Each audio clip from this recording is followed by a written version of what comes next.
They say death is the end, but in ancient Egypt, death was only the beginning.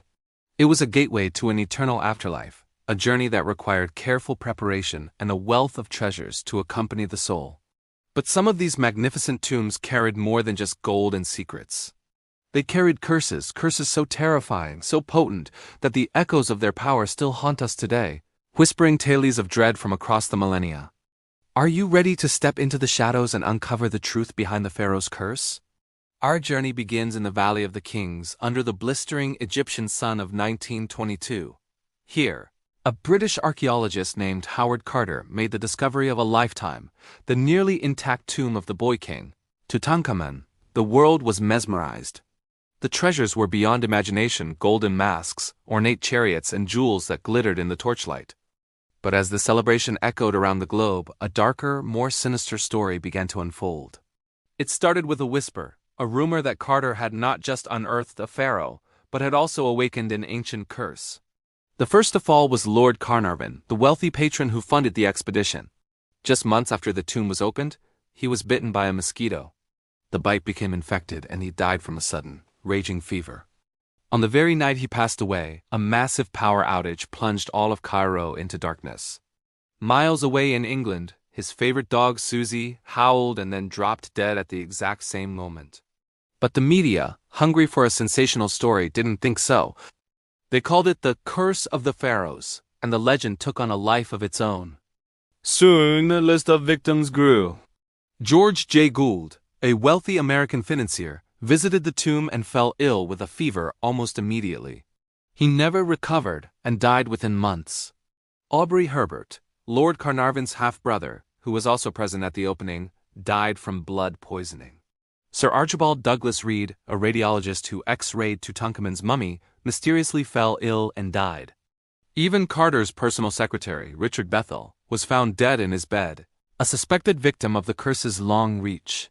By the late 1920s, over a dozen people connected to the tomb's discovery had met untimely and often bizarre ends. Visitors whispered of a deadly force, an unseen guardian protecting the king's eternal rest. The world was both captivated and terrified. But the tomb of Tutankhamun wasn't the only one shrouded in fear. The tomb of Amenhotep was also a place of great dread. Ancient legends passed down through generations spoke of vengeful spirits guarding the dead. It was said that anyone who dared to disturb the pharaoh's slumber would be hunted relentlessly by these ethereal protectors. The priests who sealed the tomb had left clear warnings etched into the stone walls, powerful incantations and dire threats meant to deter any intruders. These weren't just decorations. They were spiritual booby traps, designed to strike fear into the hearts of would-be grave robbers and preserve the sanctity of the final resting place. The message was clear: beware all who enter here. Of course, not all the dangers were supernatural. Some of the most terrifying threats were very real, very physical, and completely invisible.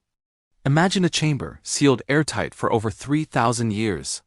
The air inside becomes stale, deprived of oxygen. But worse, the organic materials left as offerings, food, flowers, oils, and even the mummy itself would have decayed, creating a perfect breeding ground for ancient, deadly pathogens. When explorers broke the seals, they weren't just met with the scent of history. They were inhaling clouds of potentially lethal bacteria and mold spores, such as Aspergillus niger, which can cause severe, sometimes fatal, lung infections. These microscopic killers could easily mimic the effects of a curse, causing sudden illness, respiratory failure, and death, making the ancient warnings feel terrifyingly real. Beyond the biological hazards, the tombs themselves were masterful feats of engineering designed to protect their contents. Ancient architects were incredibly cunning. They built false doors that led nowhere, hidden pits designed to trap the unwary, and massive stone blocks that could drop from the ceiling, crushing anyone foolish enough to trigger the mechanism. Some passages were intentionally designed as mazes to confuse and disorient intruders until they were lost forever in the suffocating darkness. In some cases, poisonous powders made from minerals were placed in strategic locations, ready to be disturbed by the slightest touch. Entering a tomb wasn't just a matter of avoiding a spectral curse. It was about surviving a deadly obstacle course. Even the land itself was believed to be cursed. The Valley of the Kings, A desolate, sun-scorched landscape was seen by locals as a place of immense spiritual power. They held a deep reverence for the dead who rested there, who warned explorers against their work, especially at night.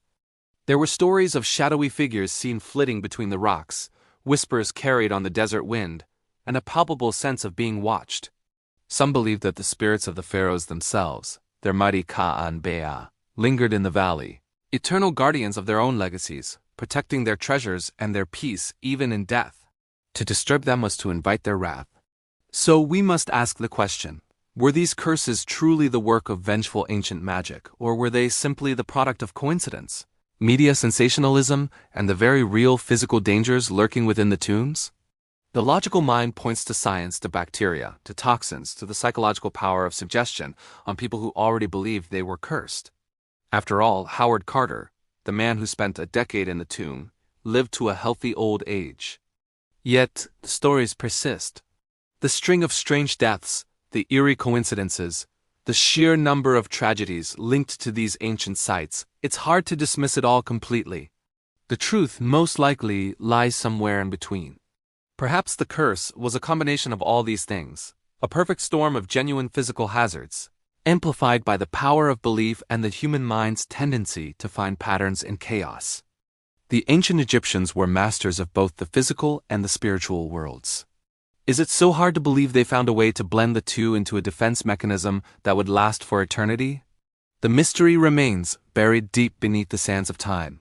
The cursed tombs of Egypt serve as a chilling reminder that there are still secrets in our world, corners of history that remain in shadow. They teach us that some things, perhaps, were never meant to be uncovered, and that the past should sometimes be left to rest in peace. What do you think? Would you dare to enter a cursed tomb knowing what might follow? Let us know your thoughts in the comments below. And if you love exploring the mysteries of the ancient world, don't forget to like this video and subscribe to our channel for more journeys into the unknown. Thanks for watching.